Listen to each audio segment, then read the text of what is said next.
دنیا کو چاہنے والا بکھر جاتا ہے اور اللہ کو چاہنے والا نکھر جاتا ہے۔ جب آپ کا دل اللہ کی محبت سے بھر جائے گا تب آپ کی ہر بے چینی سکون میں بدل جائے گی۔ اس سے دل لگانا سیکھیں کیونکہ بس وہی محبت کے قابل ہے۔ میں نہیں جانتا میری دعا کب قبول ہوگی، میں صرف اتنا جانتا ہوں میں دعا کرتا ہوں کیونکہ میں نے محسوس کیا ہے مجھے اپنی زندگی گزارنے کے لیے اللہ کی ضرورت ہے۔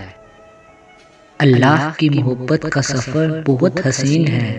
جو اس سفر کا مسافر بن جاتا ہے نا، پھر اللہ اسے بھی اندر باہر سے حسین کر دیتا ہے۔ وہ اسی کو میسر ہوتا ہے جو اسے پانا چاہتا ہو۔ جانتے ہو مجھے اللہ سے کیوں محبت ہے؟ کیونکہ میں گنہگار ہوں اور وہ پھر بھی مجھے دینے سے نہیں تھکتا۔ میں تھوڑا سا رو لوں، تھوڑا صبر کر لوں، وہ انہیں ضائع نہیں ہونے دیتا۔ وہ قبول کر لیتا ہے۔ میں جتنا بڑا گناہ کر لوں وہ میری معافی پہ مجھے معاف بھی کر دیتا ہے، اور میں نے صرف اور صرف اللہ کو اپنا بنایا۔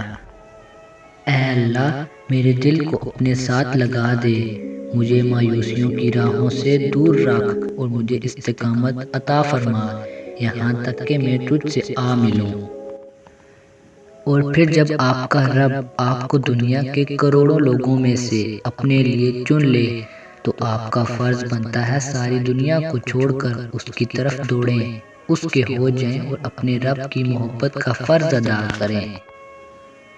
سورۃ طٰہٰ کی یہ آیت کہہ رہی ہے اللہ کو تمہارے غم کا احساس ہے، اللہ کو تمہاری ہر ان کہی بات کا علم ہے، اللہ تمہارے ہر ادھورے خواب سے باخبر ہے۔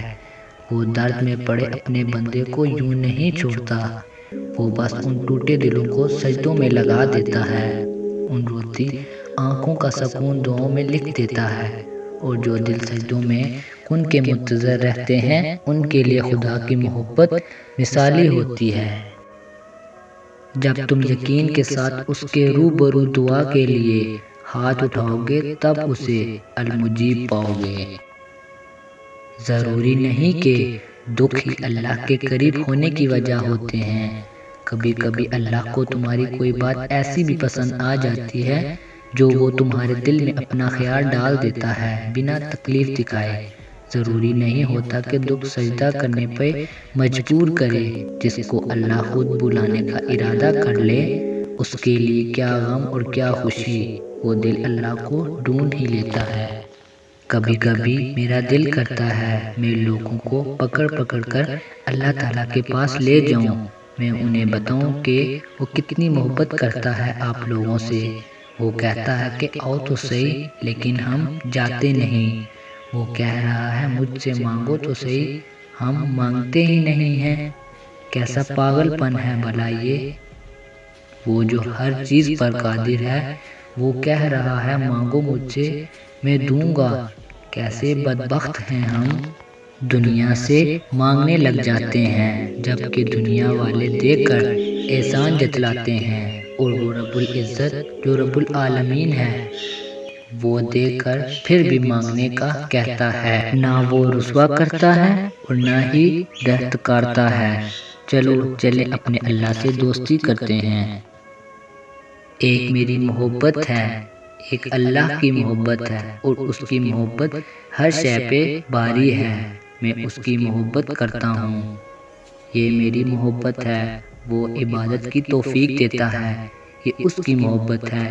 میں کروڑوں میں کھڑا اس کو پکارتا ہوں، یہ میری محبت ہے۔ وہ کروڑوں میں میری پکار سنتا ہے، یہ اس کی محبت ہے۔ ایک وہی تو ہے جو تم سے بیزار نہیں ہوتا، جو یہ جانتا ہے کہ تم اپنی غرض کے لیے اس کو پکار رہے ہو مگر پھر بھی وہ تمہیں سنتا ہے، بہت غور سے سنتا ہے۔